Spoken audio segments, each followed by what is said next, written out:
Asipe mawa. Eza pasi na mawa. Donc boy vraiment batu bazo vivre na ba condition boy bandako boy. Direct aux na l'état té. Pas cette fois-ci. Tout le monde qui est bon et bien na kesa l'état mais pas na kopesa vie na ngana wana kopesa na matondo na kondo Kabila. Le sénateur a vu parce que c'est grâce à lui na gouvernement na ye kenzelo ezongaka. Parce que je suis natif ya milieu na botami milieu ata moto ende koleka susute. Et comment ki bena zamba ba dinda ba mira ba bukana misu ba kufa ba kenda na mai. Mais tant voyez en trois photos loué be fort à salaki azongi sinzela. Ateka niveau nzelo ezongaki normal.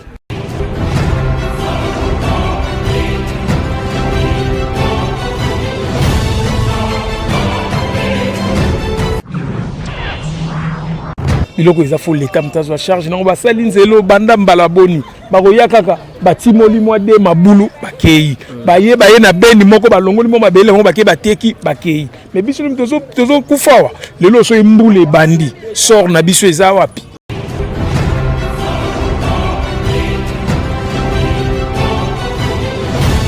Je pense que le problème ce n'est pas au niveau de la spiritualité. OK. Je ne pense pas du tout. Le problème est à un niveau, il y a organisation, il y a Bakonzi, il y a Basengé, il y a Bongsanzela. Parce que déjà, il y a plusieurs fois, il y a Bongsanzela, il y a matériel, il y a Saranate. Tout le monde a dernièrement, il y a à peu près 6 grands camions, il y a à peu près 5 tracteurs, et il y a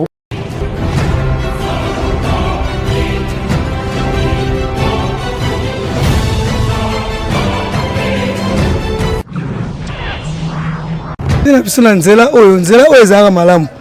Mais le problème c'est que le col ezaka na moi si moi ya rejeté des toboka quelque part awa à partir wana yango ba négligeaka nzela esanini ekufa. Ce que comme dans la nuit mbula ezobeta na mai ya rejeté des eaux ezoko vimbisa nzela oyo ezoko buka makadam na terrasse batiaki awa. Yango wana osengi na bino bakonza mboka. Boya Botinda, gens na bino ba vérifier batala nzela ba bongisa ngo nzela o eza bien et matiti côté kola batende.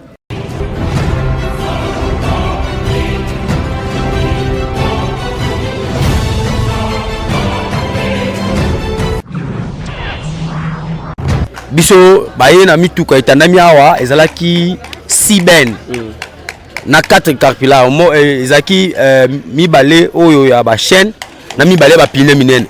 En tout cas cette fois-ci tout le monde qui est bon et bien na kesa l'état mais tu es ba qui confirmation té mais ba mitu ko ya pamba té sans que bazo une partie ata e ko tika la nyongo mais une partie que ba débuter misala tu es bi que pesa maki tu bi cette fois-ci nzela oyo ba ko réussir on pour ah ezaki vraiment ngomba salté ezaki vraiment makasi to zaki na assurance mais tant on kaka ba bandi misala to comprendre té dans kimoko et continue na terrasse et kangami et puis si moi contre étant na musala ba yeko bimisango mususu ake okuya susu na caniveau akangami donc e kuma ba anomalie ya ba pani ya ba caterpillar nde eko pesa pe moi anomalie na niveau ya musala.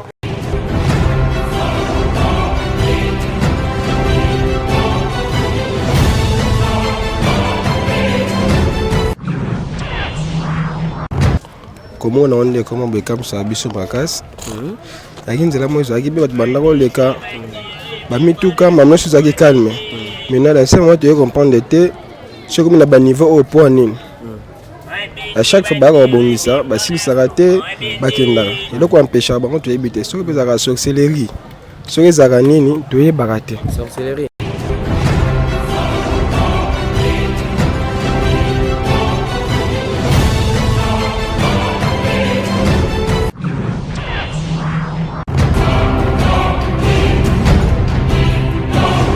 bato ba ibingai ba bomon ngai sui na kebitumba na borate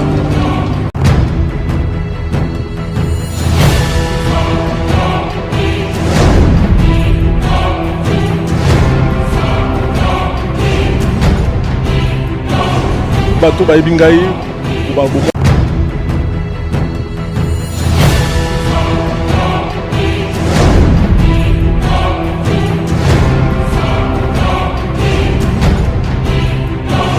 bato ba ibingai ba bomon ngai sui na ke bitumba na prorate nalingaka échec te epuis nandimi te na kosu epa na nga kombo échec ezalaka te.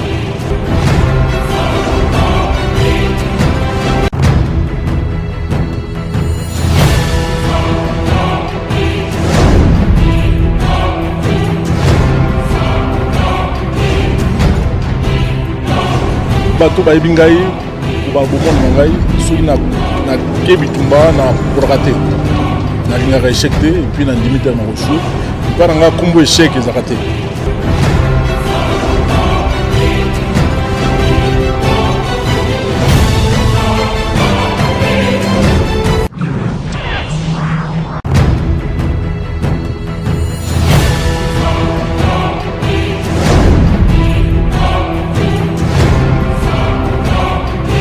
nalingaka échec te epuis nandimi te na kosu epa na nga kombo échec ezalaka te.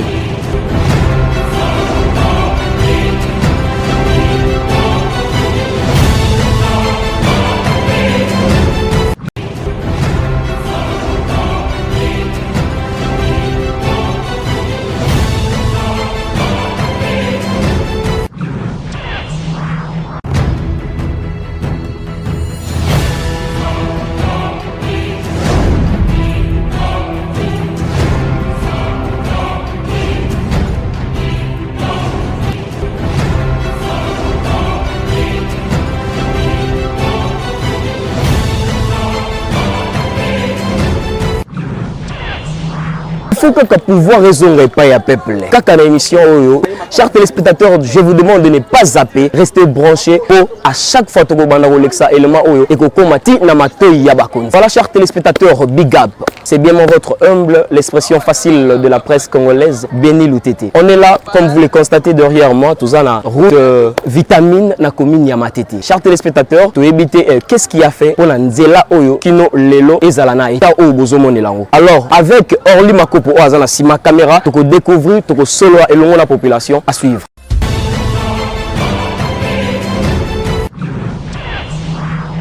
Voilà, chers téléspectateurs, tout ça déjà la première intervenant, Mbote Papa. Ah, Mbote Papa. Comme bon année. Comme on a Gustave Ndongi. Gustave Ndongi. Vous pouvez expliquer Bandeko Balandi. Ah, tout ça mi wat. Bon, awa tout ça juste na route ezo kende faire bypass entrer vers Kisenso. OK.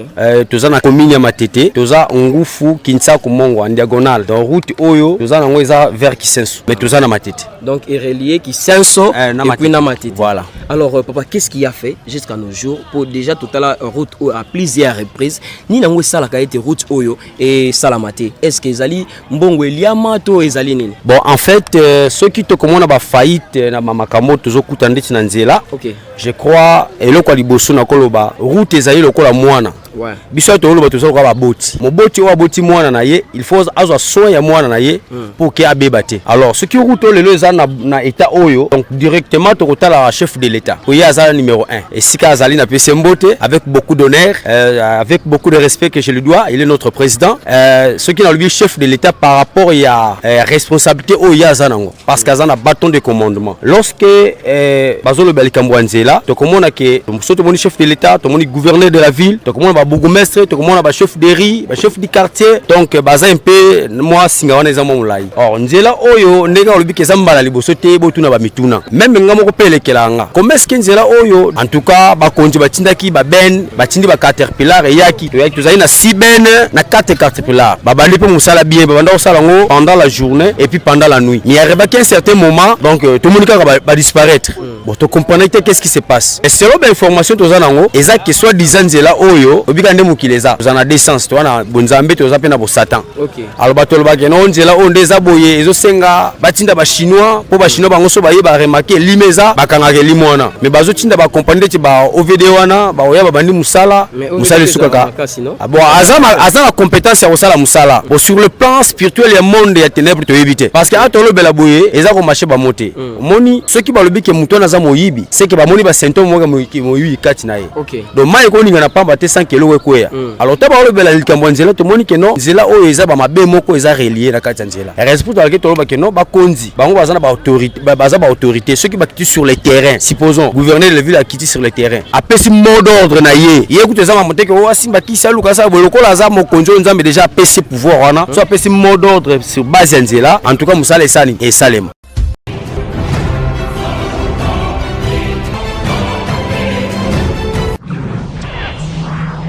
Voilà, chers téléspectateurs, vous venez de suivre premier intervenant. Le Lengenini a expliqué ma situation où il y a de vitamine. Alors, Togozoa, deuxième intervenant. Voilà, toujours sur là, papa, a se présenté tout ce qu'il est temps. Mbote, papa. Mbote. Kombonan. Apôtre Lucien. Ok, oh, papa, aux apôtres. Oui. Voilà, l'église des apôtres. Yango.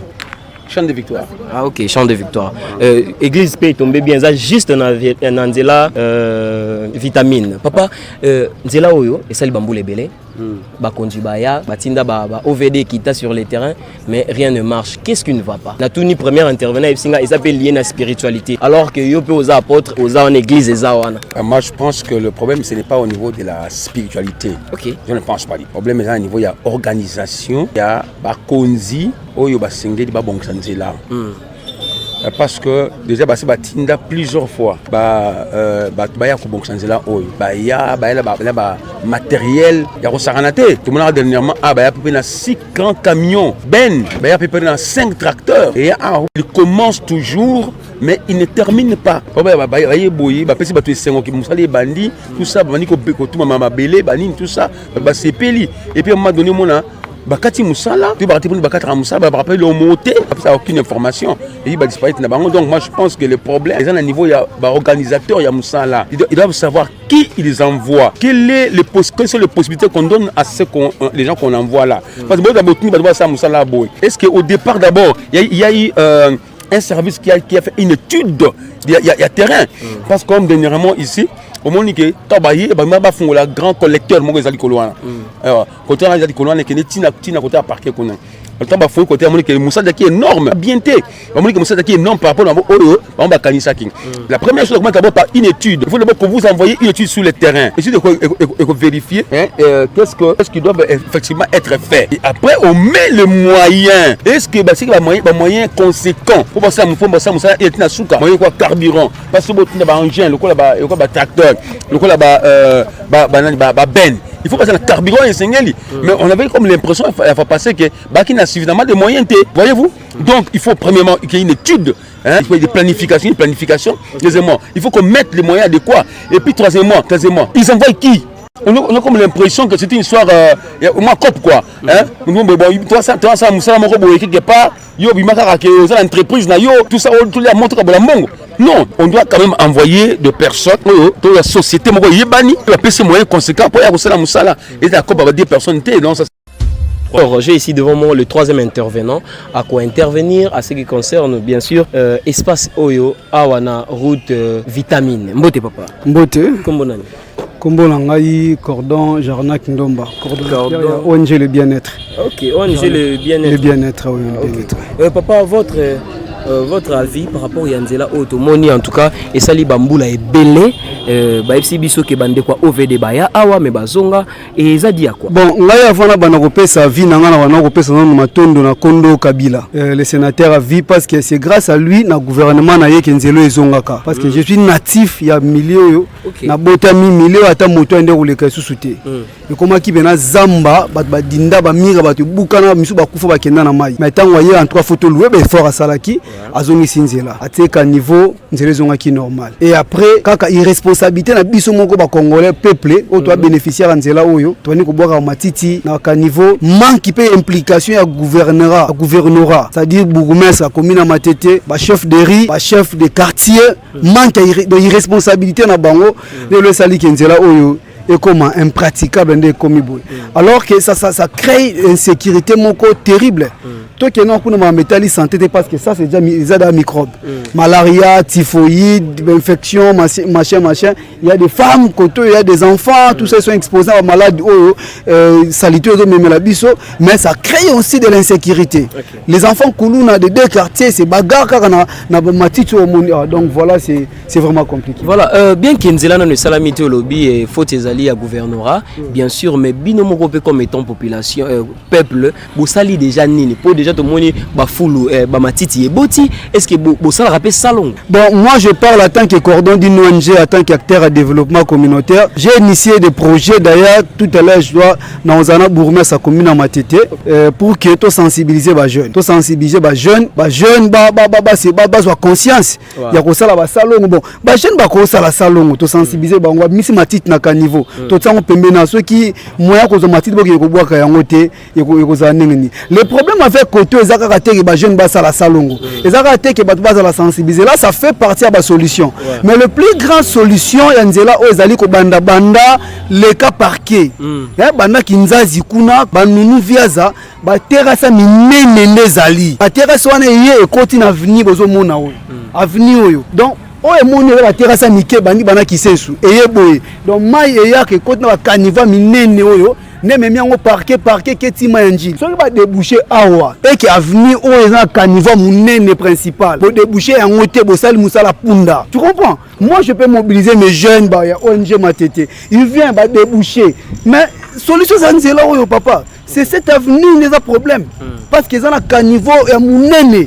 Et que ti parquet. Ceux qui ont un parquet. Prenez les images à caniveau à parquet. Comment? C'est tout plus qu'une poubelle. Et comment toilette, c'est comment na à parquet. Mais c'est inconcevable. On peut bien mobiliser les jeunes, les mamans, te déboucher, mais ça ne va rien apporter. Et ça coûte. On a la connaissance dans les moussala. Il faut d'abord un gouvernement central va s'impliquer.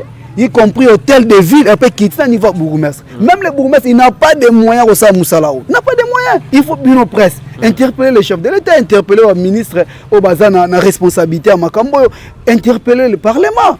Vous voyez, interpeller surtout le gouverneur de la ville. Il doit être interpellé par rapport à ça. Et puis c'est le gouverneur de la ville de repérer sa bourgmestre va moyen. Et le bourgmestre mettra ces moyens-là via nous, le OVD, qu'on sort avec nous les ONG de sensibiliser la population pour que nous soyons salam. Mais si même tu débouches à papa de ça, on peut faire ça. Passer après une semaine au monde qui est zone. Parce que principalement, tu vois, donc c'est un peu ça.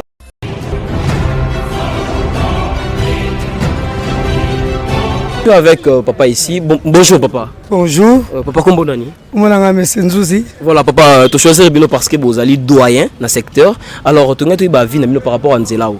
Nzela oyo ezaka malamu. Le problème c'est que le col ezaka na moi si moi ya rejeté toboka quelque part awa à partir wana yango ba négligeaka Nzela esani ni kufa. Ce que comme dans la nuit mbula ezobeta na mai ya rejeté ezoko vimbisa Nzela oyo ezoko buka makadam na terrasse bachaki awa. Yango wana osengi na bino bakonza mboka boya botinda baja na bino ba vérifier batala nzela yo babongisa yango mpo nzela oyo eza bien ematiti kote kola batende soki bobongisi yango après avoir bokolanda entrée oyo principale oyo ebimati na parke eza ba grand terrasse ya minene awa mais ekundama to sala yango suivi azati donc soki bolandela yango suivi bomona matete ekozonga ndenge ezalaki mais soki bolandela yango suivi te matete kokufa kaka kozalaka kaka ndenge mbala na mbande booleka bomona oyo ezalaka boye soki bolandela yango bien bokomona makambo nyonso esimba kati na matete ebonga.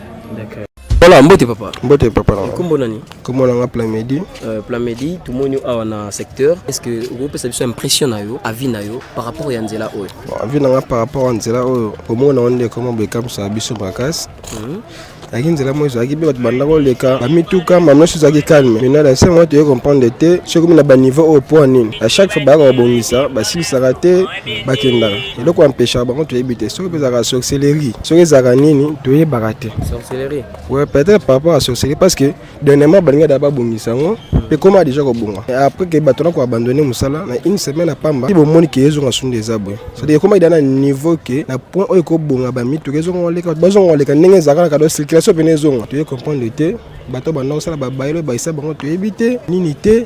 Directement mbala moko balemba batika bakenda pe ezongi sur un niveau. Mais d'autre part bino pe nanga bona bino comme étant jeunesse bozo sala pe lokote pour tout monde nzelongo boti sous matiti. bon biso tosala ndenge biso kosala toyebi te soki tosengani na gouvernement mpe biso bamateriel mpo biso tokota tosala bowa toyebi te. D'accord, merci beaucoup. Mbotima mpo. Kombo nani papa? Kombo nanga Adi. En tout cas mboka eza ya biso to lembate à travers peuple ndé mokonzi ba message na bino ekoma na matoya pe na misu ya bakonzi ya mboka. Votre avis par rapport ya nzela oyo oyo umeli penza ezobonga te? En tout cas, ils ont passé mawa. Ils ont passé na mawa. Donc, boy vraiment, batu bazo vivre na ba condition boy banda ko boy. Direct aux na l'état té. Biloko ils a faut l'état mtazo charge na ba salinzelo banda mbala boni. Ba ko yakaka ba timoli mwa de mabulu ba kei. Ba ye na beni moko ba longoli mo mabele mo ba ke ba teki ba kei. Mais biso tozo kufawa. Lelo so imbule bandi. Sort na biso ezawa. L'état siko alinga ka ya so ka moni ke batu ba kufi 20 30. Au boy après l'état yi. Mais siko pour l'état ya l'état soyati. Le toyebité to lembi atako loba de comme ça zo pas ipona ko loba ngo poto lobi to lembi. To lembi boy ezala raté. Donc il va na mboka ba paya. Eza passé. Merci beaucoup. Merci chers téléspectateurs de nous avoir suivis. Vous étiez nombreux partout dans le monde. Bolanda qui émission Nabino Tolobi Peuple Ndé Mokonzi. Pouvoir, il faut zonga na maboko ya peuple. En tout cas, j'ai dit un grand merci à mon coordonnateur Orly Makopo, Oazaki Bongo na sima ya caméra, et j'ai dit un grand merci Nabino chers téléspectateurs de nous avoir suivis. En tout cas, vous étiez nombreux partout dans le monde. C'était moi votre humble Béni Loutete, l'expression facile de la presse congolaise. Je vous donne rendez-vous la semaine prochaine. Ciao.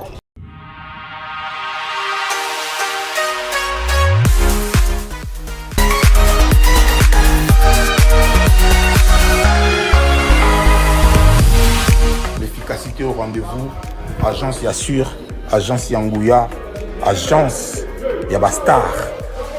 Par le biais colline comme Agitoko, colline comme en assurance, Yagana Jibem, fret, service, pour la colline avec nos Kinshasa, Braza, partout, aux agences Yabastar. Donc, nous devons tu es dans la colline, nous devons en assumer, nous devons qu'il y ait des personnes comme Kitok. Oezali, agence Yabami Bité. Oezali na assurance ya makasi, même bakiti, même ba frigo, même mituka. Soko po lingi pe ndaku pe ekokuma. JBM, fret, service, l'efficacité au rendez-vous. Beto na bao, différence, yena, il y a du sérieux ici. Pour tout contact, veuillez nous appeler au 01 89 16 42 09. Et pour les clients se trouvant à l'étranger, nous sommes également joignables via WhatsApp au plus 33 6 64 06 61 09. JBM, frais de service. Et l'efficacité au rendez-vous.